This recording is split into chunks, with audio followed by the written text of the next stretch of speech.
Innal hamdalillah nahmaduhu wa nasta'inuhu wa nastaghfiruhu wa natubu ilaih wa na'udzu billahi min shururi anfusina wa min sayyiati a'malina may yahdihillahu fala mudhillalah wa may yudlilhu fala hadiyalah. Ashhadu an la ilaha illallah wa anna Muhammadan abduhu wa rasuluhu la nabiyya wa la rasula ba'da, amma ba'd.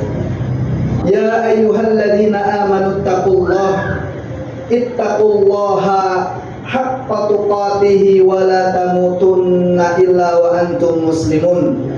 Ya ayyuhan nasu ittaqu rabbakumul ladzi khalaqakum min nafsin wahidah wa khalaqa minha zawjaha wa batha minhuma rijalan katsiran wa nisaa'a wattaqullaha alladzi tasaaluna bihi wal arham innallaha kana 'alaikum raqiba.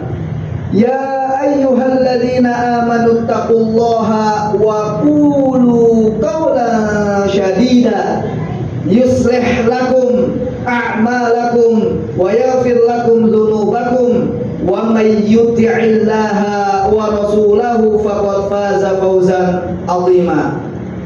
Fa inna asdaqal hadits kitabullah wa khairal hadi hadi Muhammadin sallallahu alaihi wasallam wa syarrul umuri muhdatsatuha wa kullu muhdatsatin bid'ah wa kullu bid'atin dhalalah wa kullu dhalalatin fil nar. Ayyuhal ikhwani rahimani wa rahimakumullah.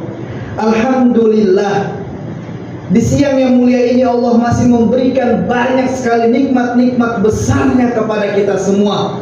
Coba kita lihat sampai detik ini, mata kita masih bisa melihat dengan terang dan jelas. Hidung masih bisa menghirup udara yang segar, mencium bau wangi, mulut masih bisa mengucap. Bahkan sampai detik ini lidah kita semua masih bisa mengecap.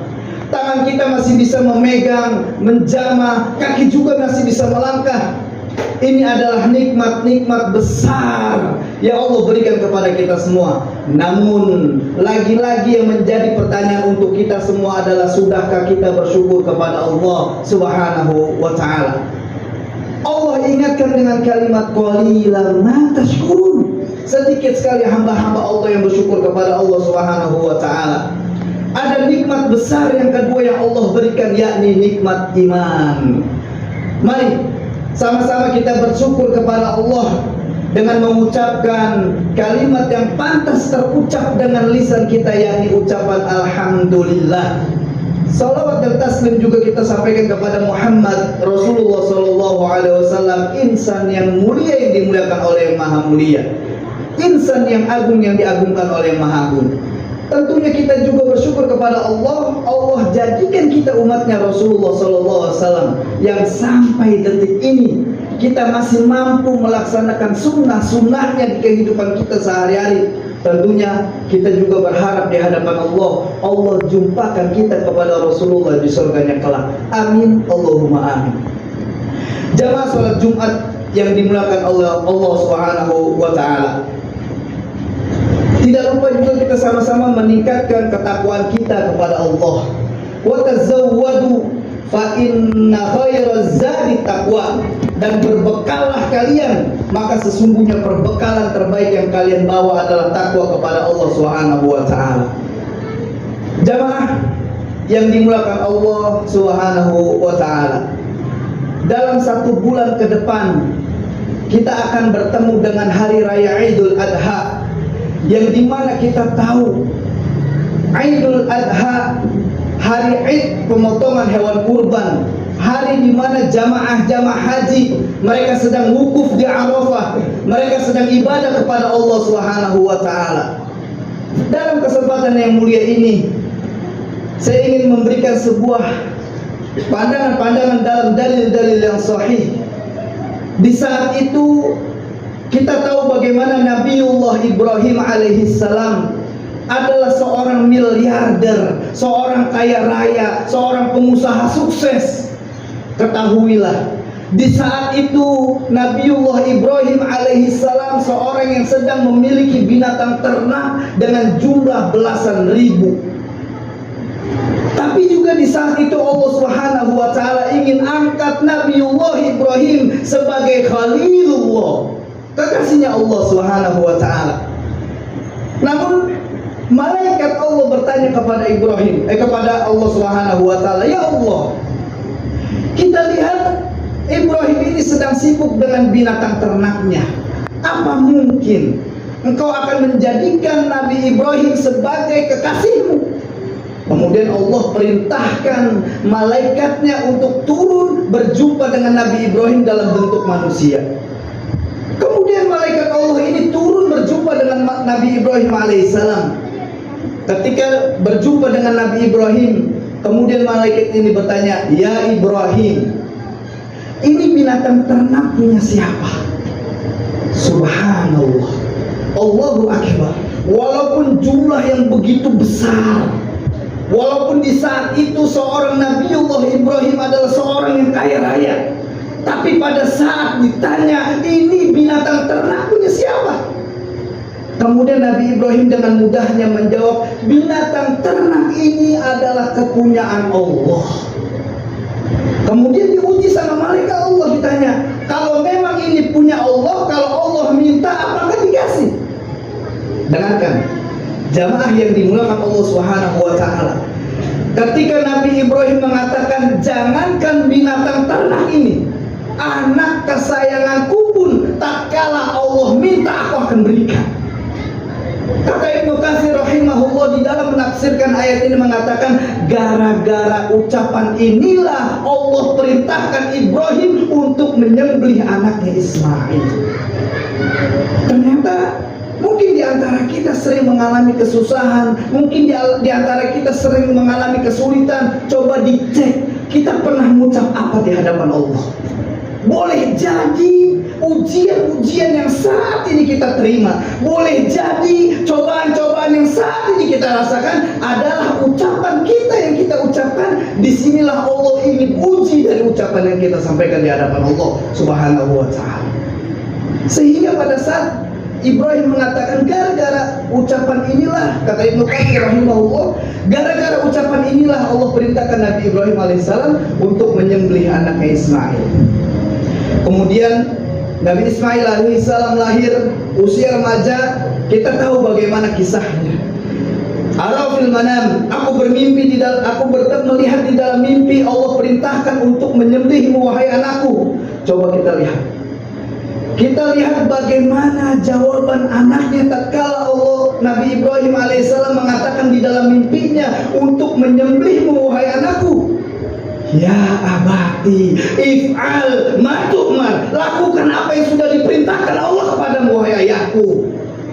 Allahu Akbar, Allahu Akbar. Dialog yang sangat luar biasa antara seorang ayah dengan anaknya. Keimanan yang sangat luar biasa, kesolehan yang sangat luar biasa yang dimiliki Nabiullah Ibrahim dan Nabiullah Ismail alaihi wassalam. Tatkala Allah perintahkan itu, kemudian Nabi Ismail alaihissalam dibawa ke Jabal Kurban. Tepatnya persis nggak jauh dari Padang Arafah. Dibawa ke Jabal Kurban, kemudian digeletakkanlah Nabiullah Ismail. Kemudian ada dialog antara ayah dengan anaknya. Sebelum disembelih, kemudian Ismail mengatakan, "Wahai ayahku, sebelum kau sembelih aku, jangan biarkan baju ini banyak darah yang tertumpah, sehingga nanti ibu jadi sedih melihat ini, ya, wahai ayahku." Kemudian pada saat ingin disembelih, Nabi Ismail berpesan kepada ayahnya, "Wahai ayahku, jangan biarkan anak seusiaku main ke rumah. Khawatir ibu akan ada kesedihan atau kerinduan yang begitu dalam kepadaku." Baik, baik. Kemudian digeletakkanlah Nabi Allah Ismail. Kemudian disiapkan pisau yang cukup tajam.